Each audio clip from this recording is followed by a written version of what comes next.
2016년 우리 뉴스를 좀 봤습니다. 국내외 10대 뉴스, 나름대로 언론사에서 이렇게 선정한 뉴스들을 좀 봤습니다.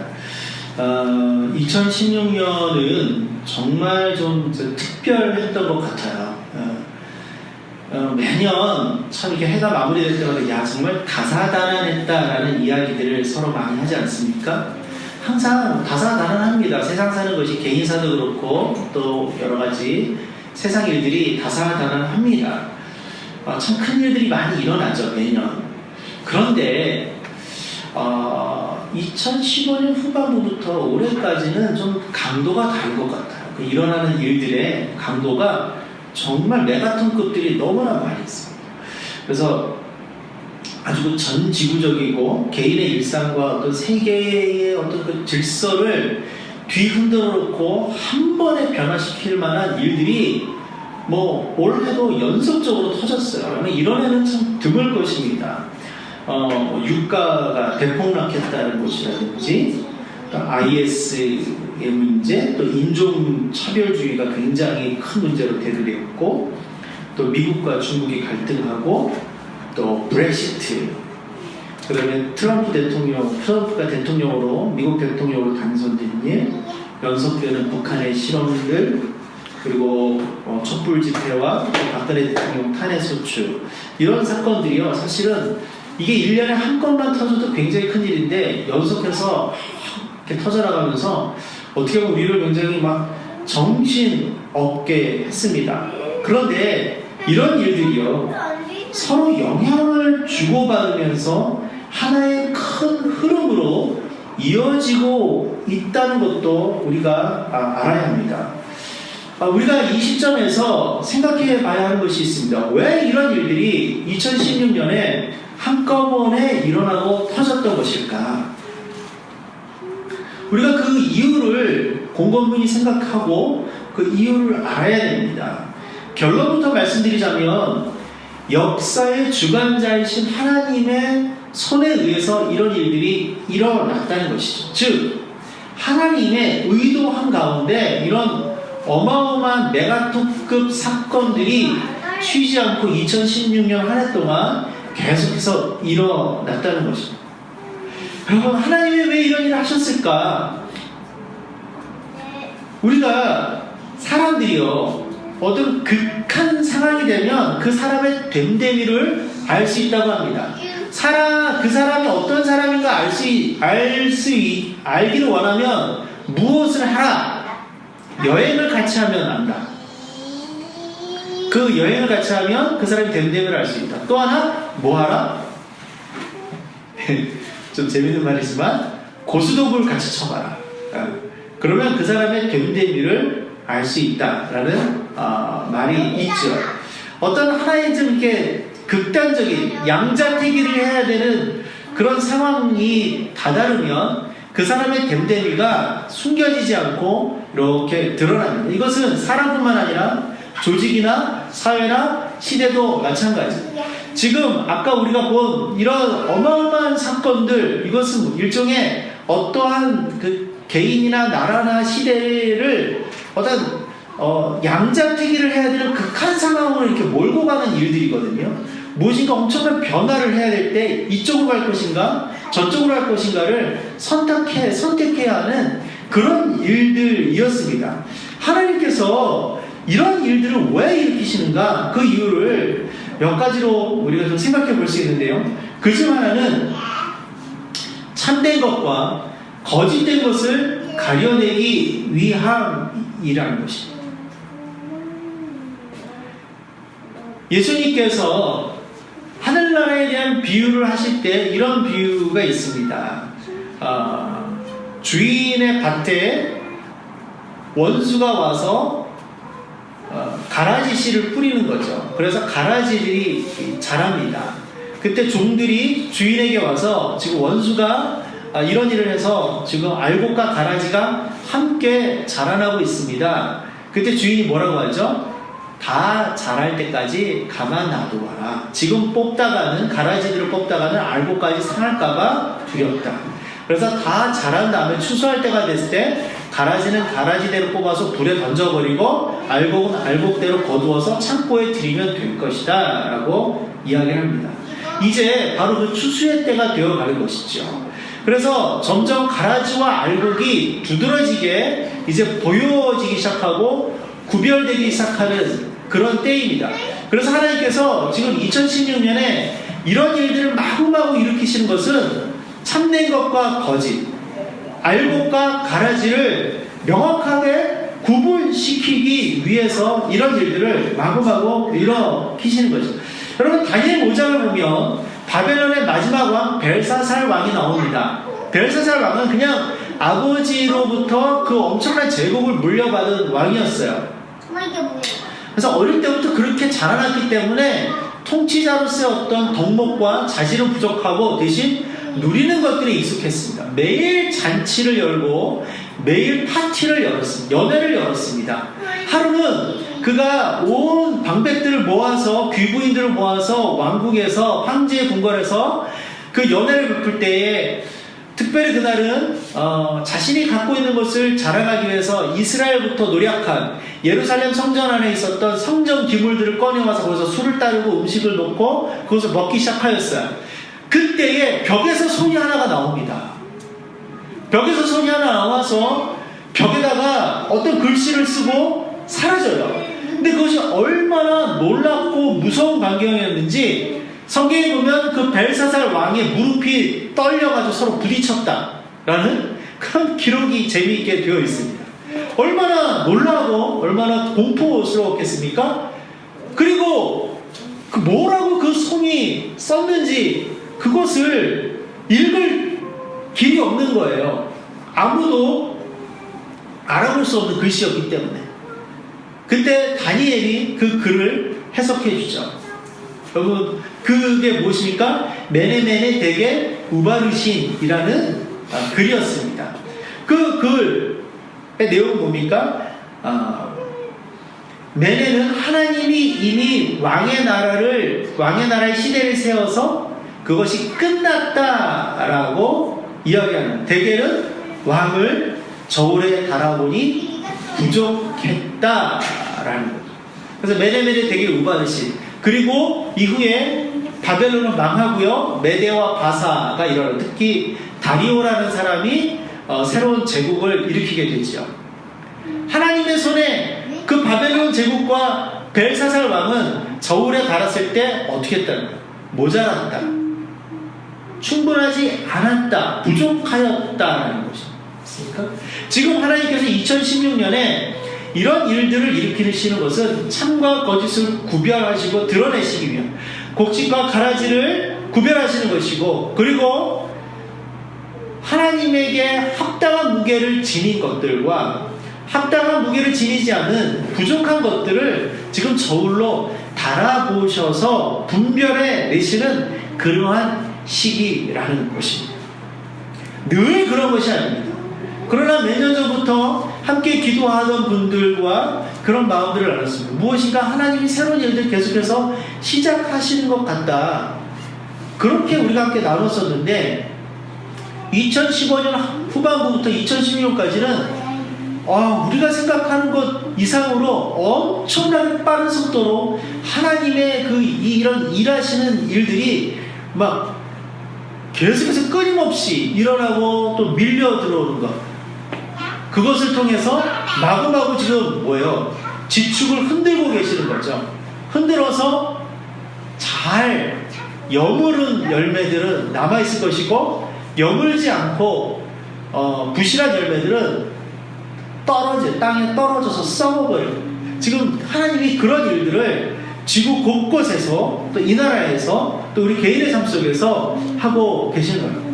그럼 그것을 통해서 무엇을 하나님 하시는 것입니까? 개인, 가정, 교회, 국가의 무게를 달아보고 계시고, 그리고 그것을 통해서 하나님의 놀라운 새로운 일들이 지금 일어나고 있는데, 그것을 감당할 사람들, 그것에 함께 동참할 사람들 하나님 지금 가려내고 있는 그런 교회들, 그런 나라들, 그런 공동체들, 그런 사회들을 지금 하나님께서 가려내고 계시다는 거죠. 하나님이 또 이런 일들을 계속해서 급하게 보일 정도로 계속해서 일으키고 계시는 또 하나의 이유는 어떤 결과를 위한 하나의 계획을 가지시고 그 계획의 흐름대로 이 일들을 몰아가고 계시기 때문입니다.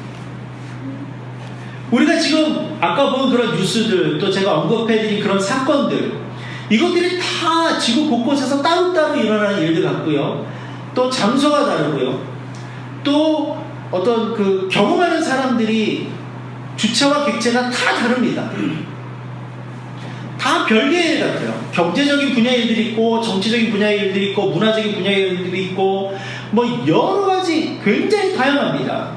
그런데요, 각자 상관없이 보이는 일들 같지만, 그럼 우리가 영의 눈을 뜨면 뜰수록, 영의 눈이 맑아지면 맑아질수록 이것들이 지금 서로 연결되어져 있고, 그리고 하나의 방향으로, 일정한 방향으로 지금 흘러가고 있다는 것을, 그렇게 모아져서 흘러가고 있다는 것을, 그리고 그 모아지는 어떤 그 힘과 흘러가는 힘이 더 시간이 지날수록 강해지고 급하여지고 있다는 것을 우리가 볼 수 있습니다. 우리가 앞으로 며칠 동안 그것에 대해서 계속해서 좀 살펴볼 것입니다. 오늘은 그 중에 일부분이에요. 왜 하나님이 이런 일들을 일으키고 계시는가? 오늘 우리가 볼 것은 하나님의 우리에게 이 시대 가운데 복음을 부어주시기 위해서, 복음을 회복시키시고 복음을 왕성케 하고 복음을 일으키고 복음으로 변화시키는 일들을 하나님이 지금 하시는 준비들이 거의 다 지금 끝나가고 있어요. 현대 사회에 이르러, 이 시대에 이르러서 과학주의, 인본주의, 포스트 모더니즘, 또 종교다원주의, 뭐 이런 여러 가지 일들을 통해서 많은 사람들이 무엇이라고 예상했느냐? 종교는 곧 몰락하고 사라질 것이다 라고 예상했었습니다. 굉장히 설득력 있게 들렸었습니다. 그러나 여러분, 21세기가 되고 17년째가 된 지금 우리가 무엇을 발견할 수 있습니까? 종교가 사라졌습니까? 아니에요. 오히려 전 지구에 있는 모든 사람들 안에 종교와 영성에 대한 갈망이 더 강하여지고 있습니다. 아마 인류 역사상 가장 강하게 대두되고 있는 시대가 아닌가, 저는 개인적으로 그렇게 생각해요. 다만 사람들이 제도권 교회로부터는 멀어져 가고 있습니다. 그러나 종교와 영성 그 자체에 대해서 오히려 더 많은 갈망과 갈급함들이 마구마구 생겨나고 있어요. 왜요? 너무나 공허해지고 있기 때문입니다. 너무나 인간의 무능력과 인간의 어떤 무기력함이 이제는 낱낱이 가림없이 드러나고 있기 때문에, 지금으로부터 100년 전, 그보다 조금 앞선 시절에 19세기 말에서 20세기 초반에 인류 역사상 가장 장밋빛 꿈으로 가득했던 낭만적인 시대가 있었습니다. 산업혁명이 일어났고요. 그리고 엄청난 자본이 일어나기 시작했고요. 문화가 융성하였습니다. 인문주의가 엄청나게 발달했습니다. 인간의 이성의 힘으로 새로운 것들을 너무나 많이 발견했습니다. 진화론이 나왔고, 공산주의가 나왔고, 자본주의가 나왔고, 새로운 학문의 틀들이 마련됐습니다. 인간이 계속해서 진보하고 발전하여서 역사를 계속해서 변화시키고 갱신시키고 업그레이드 시킨다고 생각했습니다. 아마 인류 역사상 인류 전체가 가장 큰 자신감에 가득했던 시기가 아마 지금부터 한 100여 년 전의 시기가 아닌가 생각해요. 모든 것이 꼽혔습니다. 모든 것이 꼽혔습니다.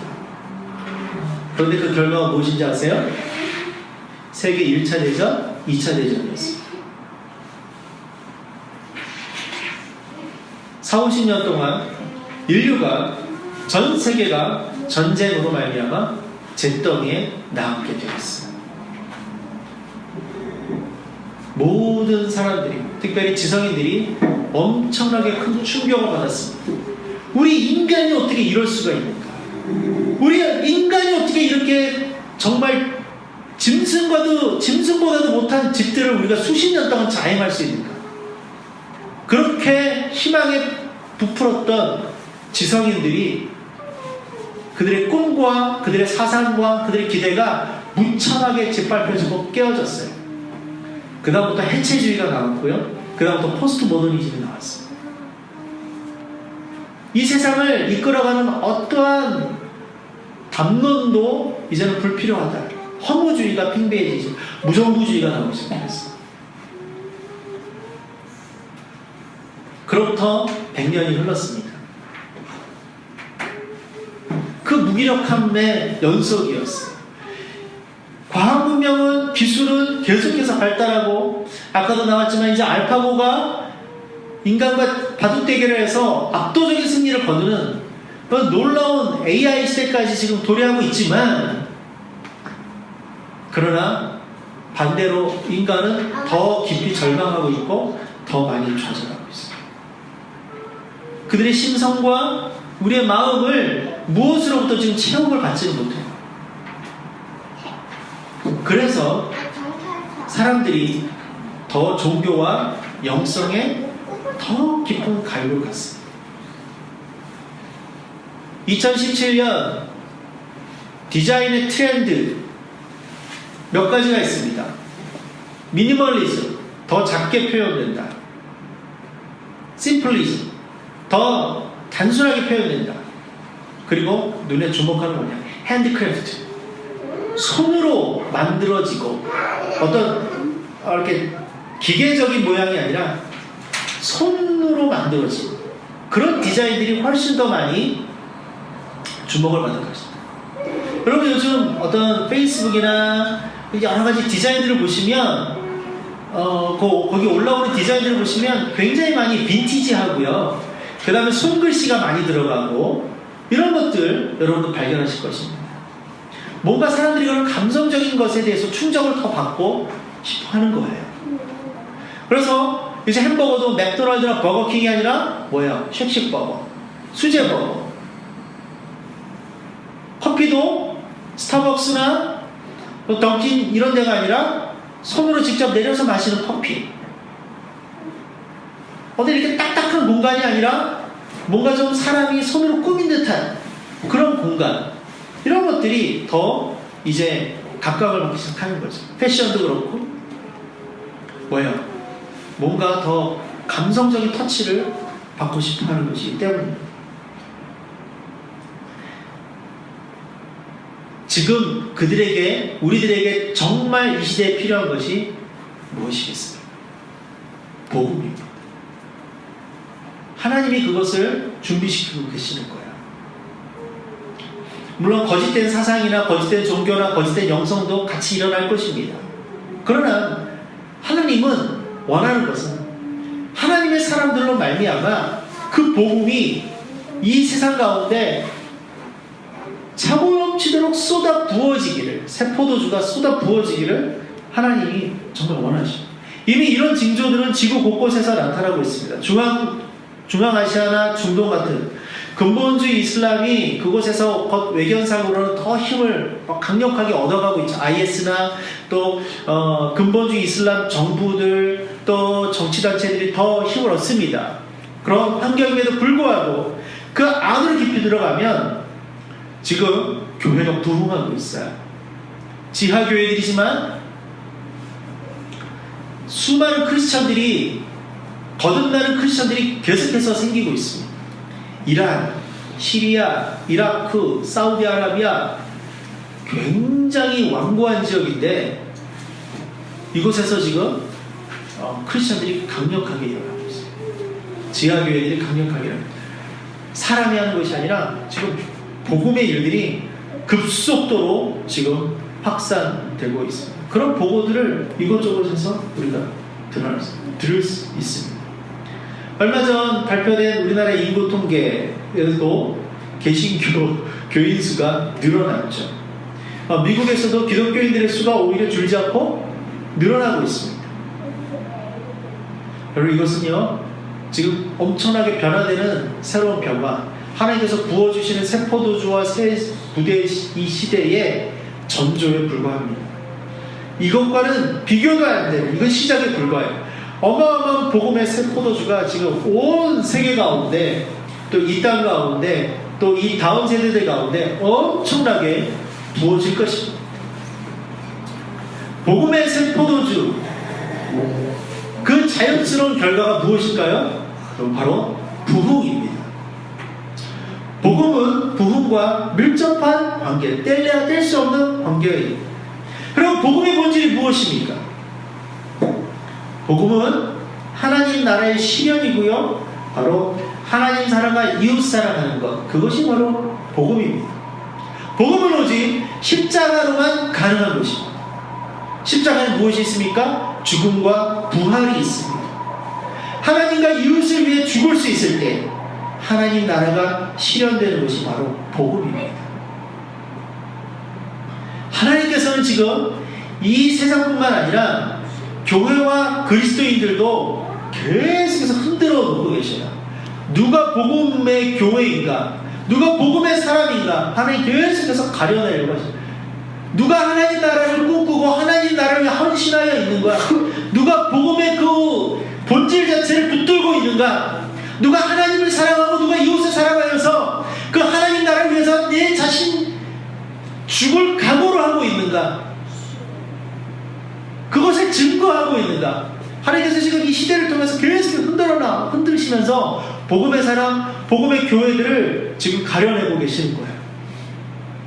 그리고 그들에게 더 강한 복음의 영을 부어주실 것입니다. 그리고 그들을 마중물 삼아서 하나님이 이 세상 가운데, 이 다음 세대들 가운데 엄청난 복음의 새 포도주를 부어 넣어주시고, 그것이 부흥입니다.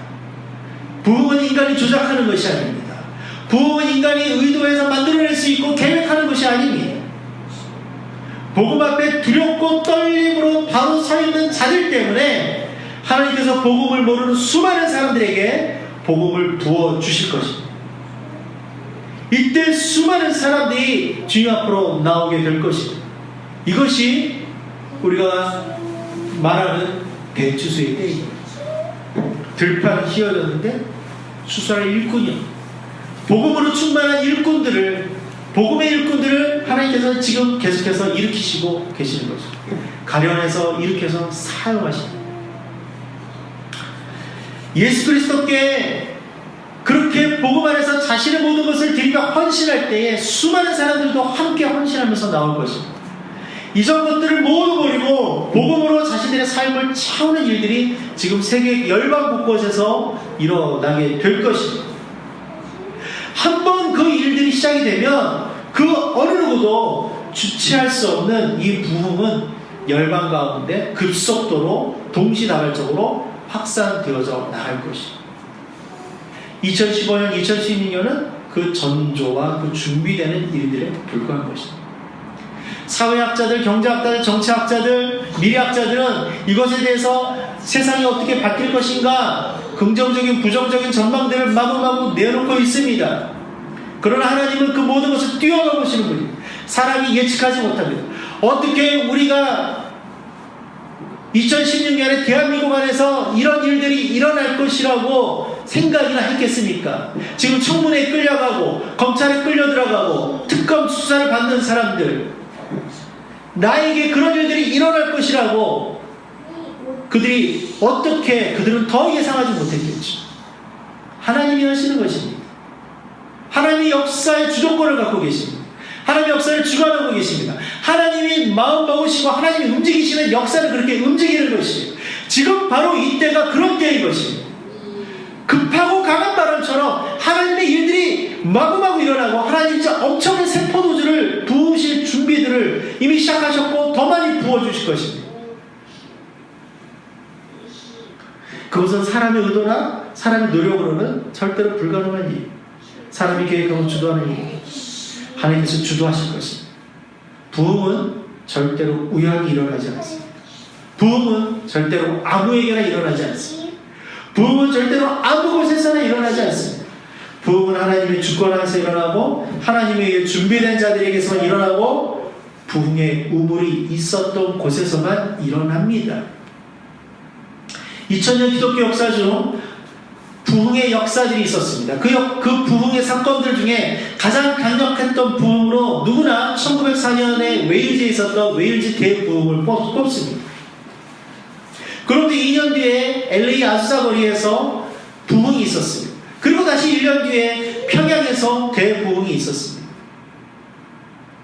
불과 3년 안에 많은 교회사가들이 말하는 3대 부흥 운동이 3대 대부흥이 웨일즈와 아수자와 평양에서 일어났습니다. 웨일즈에서는 이반 로버츠라는 청년이 10년에 걸친 부흥을 갈망하는 기도가 있었습니다.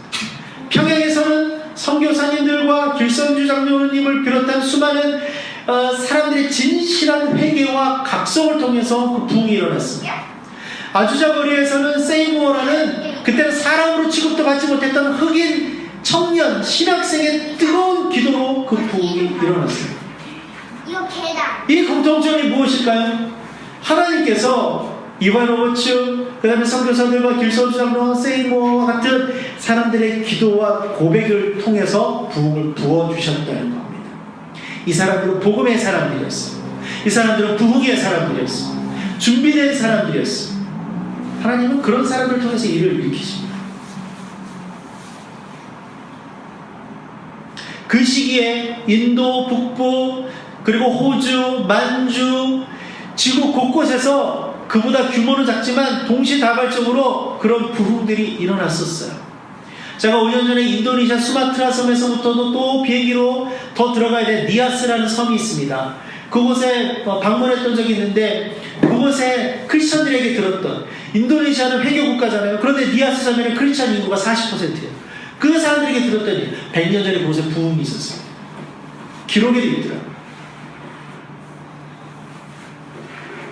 부흥은 하나님에 의해서 준비된 사람들에 의해서, 그리고 하나님의 장소에서 부흥이 일어났습니다. 하나님의 때에 일어났습니다. 제가 믿기로는 지금이 또 그때가 시작이 되고 있어요.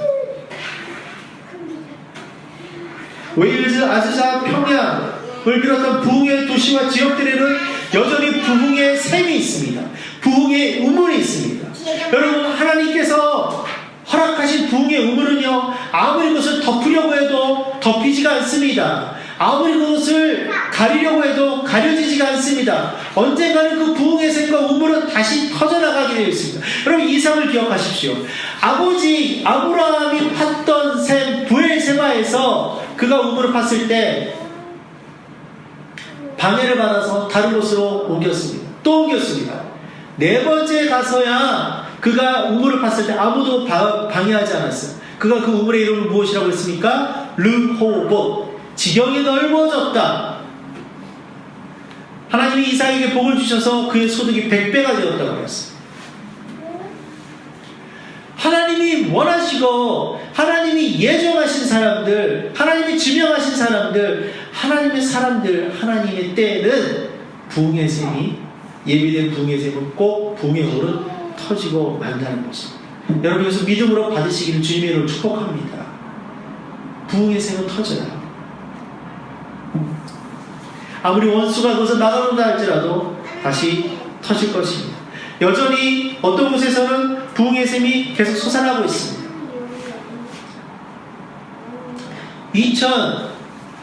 2007년부터 7년 동안 열방의 예배자들이 여름마다 열흘씩 웨일즈 시골에서 그곳에 막혔던 부흥의 셈이 터지기 위해서 그곳에 모여서 예배하였습니다. 제가 첫 해 갔고요, 마지막 해 갔습니다. 첫 해 갔을 때 그 땅이 영적으로나 여러 면에서 너무나 어두운 것이 그냥 느껴졌습니다. 그런데 7년이 지나서 7년째 갔을 때 놀랐어요.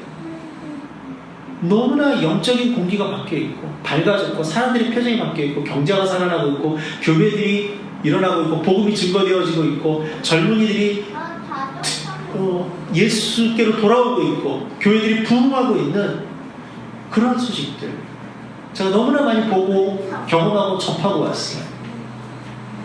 하나님께서 말씀하셨거든요. 막힌 부흥의 셈이 다시 터지기 위해서 열방의 예배자들이 와서 예배하고 그들이 순종해서 7년 동안 예배했더니 그런 일들이 있었습니다. 2년을 한국에서 그렇게 예배하고 올해부터 작년부터 이스라엘로 갔어요. 갈멜산으로 갔어요. 하나님이 그렇게 이끌어가고 계십니다. 그래서 막혔던 부흥의 셈이 터지는 일들도 있고 계속해서 솟아나는 곳도 있고요. 이제 막혔던 부흥의 셈이 터져야 될 곳도 있습니다. 공통점은 그 부흥의 셈들이 터져서 흘러 넘쳐서 그 지역뿐만 아니라 열방으로 흘러들어가고 모든 세대로 흘러들어가고 특별히 다음 세대로 흘러들어가서 하나님의 놀라운 복음의 부흥이 다시 일어나게 될 것이다. 그것은 대추수와 연결될 것이고 그것은 제가 믿기로는 통일과도 연결이 될 것이고 그것은 하나님의 나라가 이 땅에 임하는 것과 굉장히 밀접한 완성되는 것과 굉장히 밀접한 관계가 있을 것이라고 저는 믿어요. 우리는 2017년 1월 1일 오늘부터 이곳 신촌에서 다시 예배를 드리기 시작했습니다.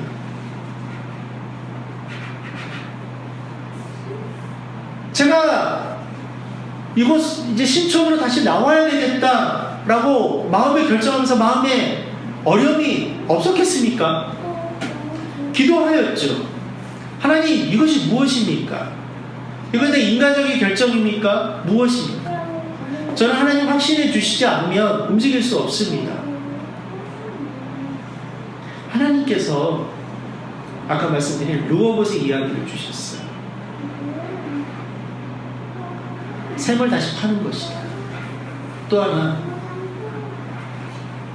아브라함이나 이삭이 가나안 땅에 흉년이 들었을 때 잠시 어디로 피신합니까? 애굽으로 피신하잖아요. 그리고 다시 가나안 땅으로 돌아오게 하잖아요. 마치 그런 일들 같아요. 아마 지난 2년 동안 우리가 신촌 그 장소에 있었으면 생존하기도 좀 쉽지는 않았을 것이라는 생각이 좀 들어요. 근데 우리가 그곳에 가서 1년에 한 가정씩 우리가 어떻게 보면 섬겼습니다. 그리고 파송하게 된 것이 되어버렸어요. 사실 그 가정들은 그때만 해도 딱히 어디 갈 수 있는 상황들이 아니었거든요. 이런저런 것들이 하나님 우리에게 맡겨주신 그때 또 잠시 흉년을 피하는 것이고 또 나름대로 또 해야 될 일들이 있었던 것 같아요. 다시 신촌으로 돌아오고 하셨습니다. 신촌 기도의 집이 있습니다. 이 신촌 기도의 집도 한 3년 전에 열렸는데요.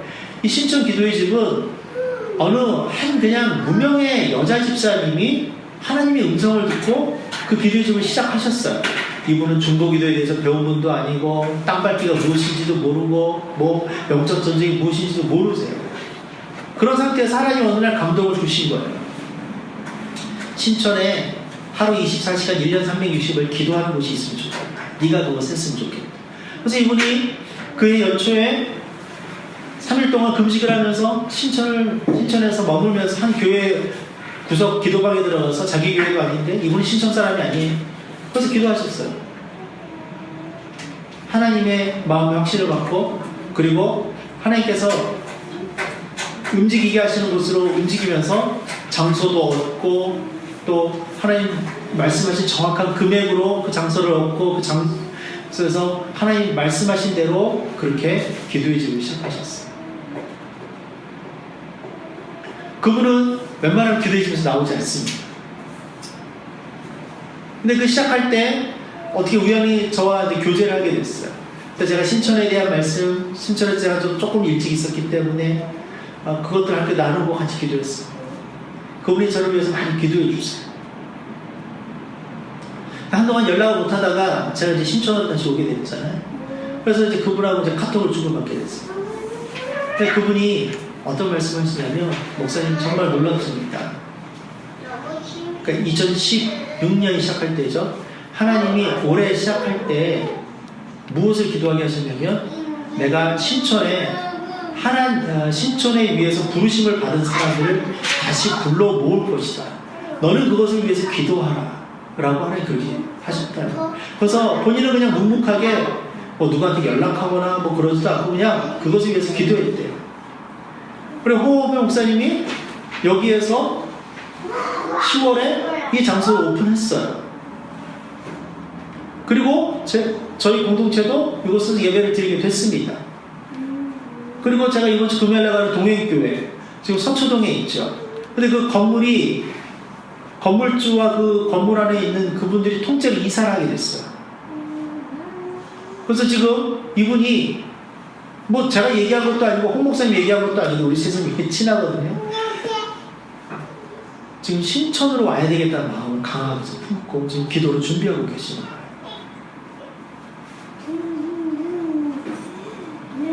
이 집사님이 너무 막 놀래하시고 감사해하시고 막 흥분되셔서 하나님이 그 기도의 응답들을 지금 하고 계시네요. 하나님이 이제 이 신촌 안에서 놀라운 일들을 시작하실 것입니다. 하나님 그것들을 준비하고 계십니다. 그렇게 말씀하시는 거예요. 지난 여름에 이대에서 굉장히 큰 이 대한민국의 어마어마한 현대사에 남을 만한 일들이 이대에서 일어나기 시작했습니다. 저는 우연이 아니라고 생각해요. 왜 이대일까? 왜 신촌일까? 물론 이대 안에 불명예가 많이 생겼고 그렇지만 하나님이 그렇게 감당할 만한 학교를 선택하셨다고 저는 믿어요. 여러분, 신촌은요 부흥의 셈이 있는 곳입니다. 신촌은 하나님이 이곳에 부흥의 의무를 주셨어요.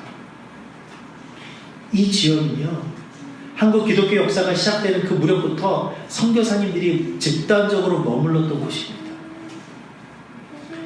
이 신촌 바로 옆에 양화진에 그 선교사님들의 무덤들이 있어요. 이 신촌 지역은 명실상부한 대한민국 청년 문화의 실험실이고 시발점이었습니다. 단순히 청년 문화만 그런 것이 아니라 예수전도단을 비롯한 수많은 선교단체, 기독교 청년운동, 기독교 문화운동, 기독교 출판운동 등이 바로 이곳에서 시작했어요. 여러분, 길 건너 바로 저쪽에 두란노 서원이 생명의 삶이 시작된 것이 바로 길 건너의 사무실, 조그만 사무실 시작됐어요. 제가 아주 옛날에 그곳을 방문했던 기억이 있습니다. 오대원 목사님은 이쪽 연대 저쪽 서문 쪽 건너편 연희동 쪽에서 자기 집에서 사람들을 모아서, 청년들을 모아서 성경 공부하는 곳으로 예수전도단이 시작이 됐었어요.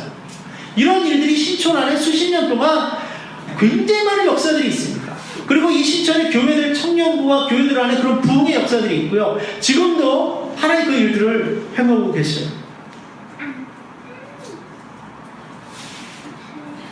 이 신촌의 교회와 선교단체들과 캠퍼스를 통해서 수많은 젊은이들이 예수의 제자로 섰고 그렇게 나아갔습니다.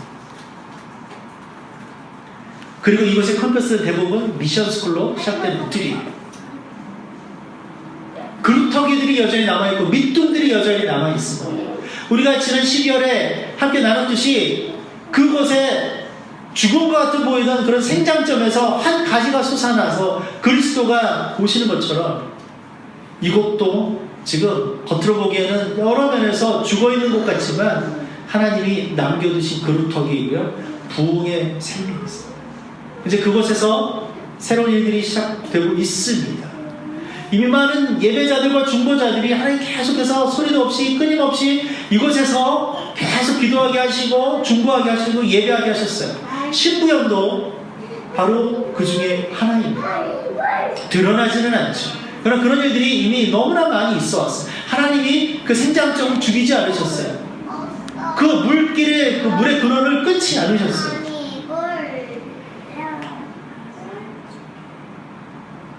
지금은 이 신촌에 부흥의 셈이 막혀있는 것 같습니다.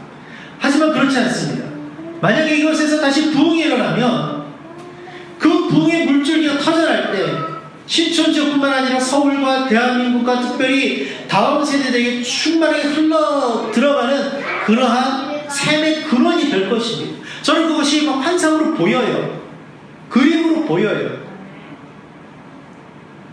그리고 그것은 멈추지 않고 북한으로 흘러 들어갈 것입니다. 북한으로 흘러들어가고 열방으로 흘러들어갈 것입니다. 여러분, 저 앞에 있는 신촌 기차역, 전철역 말고 기차역, 그 기차역은요 경의선의 출발역입니다. 서울에 기차역이 4개가 있습니다. 서울역은 경부선, 용산역은 호남선, 청량리역은 경원선, 신촌역은 경의선. 이 경의선 출발한 신촌역에서 100년 전에 파리로 가는 기차표를 끊었대요. 여기서 기차표를 사면 그 기차를 타고 갈아타고 해서 중국, 러시아를 거쳐 유럽을 거쳐 파리까지 갈 수 있었다는 것입니다. 지금은 막혀있죠. 임진강역에서 도라산역에서 막혀있죠.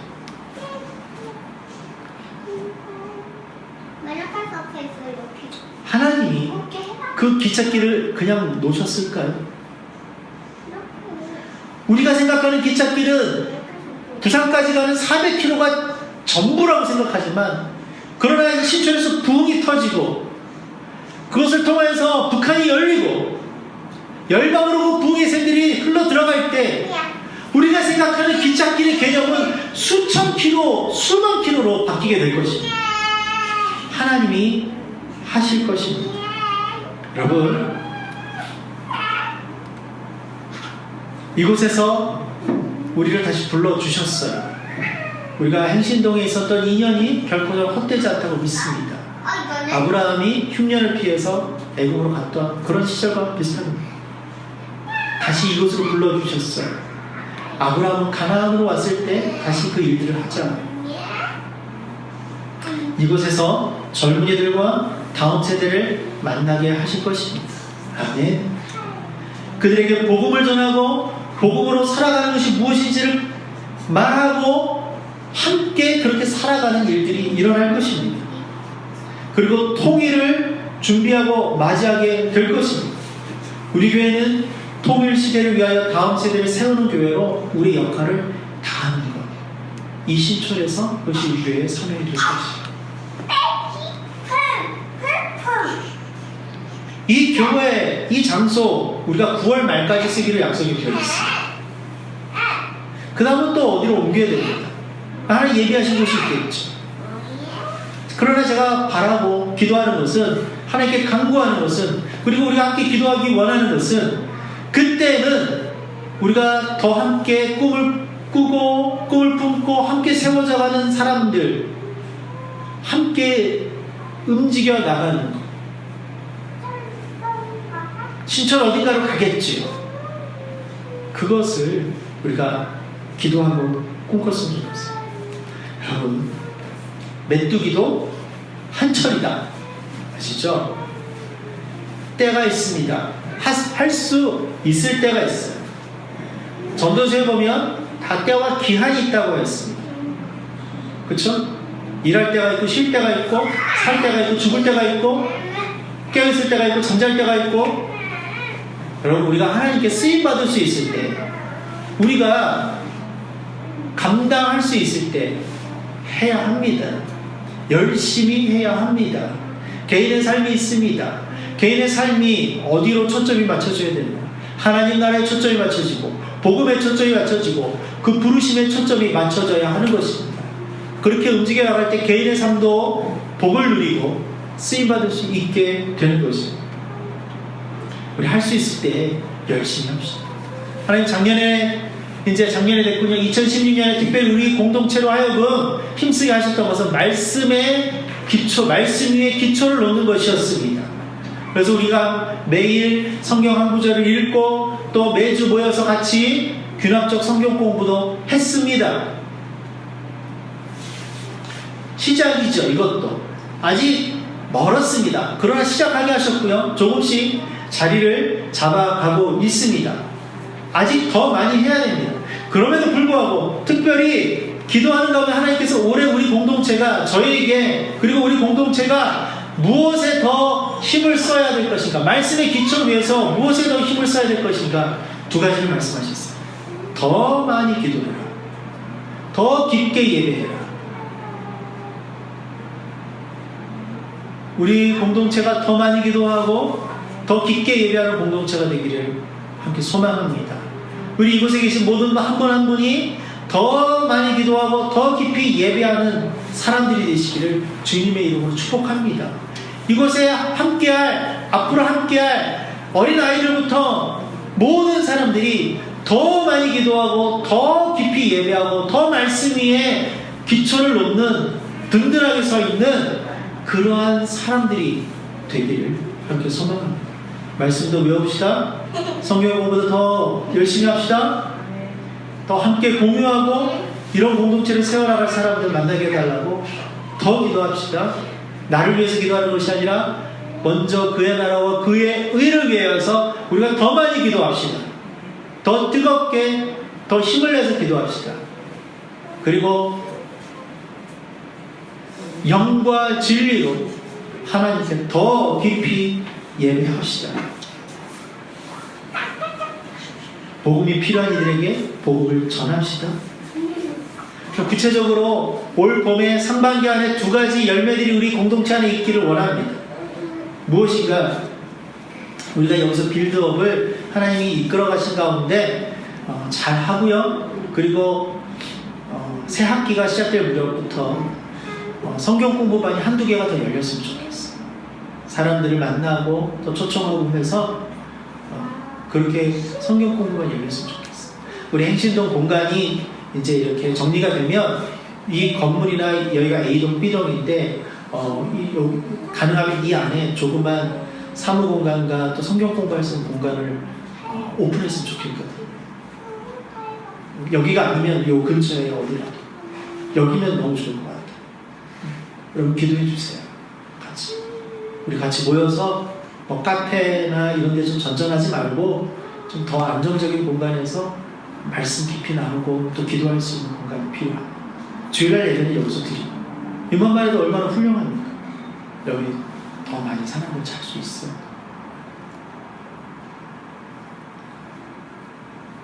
더 많이 기도하고 더 깊이 예배합시다.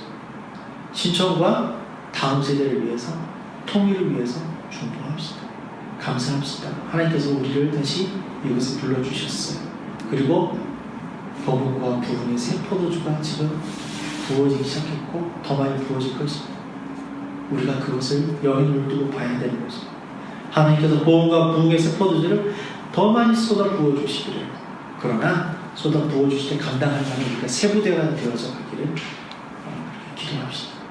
먼저 우리 각자 자신에게, 저에게, 우리 여러분 한 분 한 분에게 복음의 새 포도주가 부어지고 그리고 부흥의 새 포도주가 부어지고 주님을 축복합니다. 우리에게, 이 공동체에게 그 일이 먼저 일어나기를 주님의 이름으로 축복합니다. 아멘.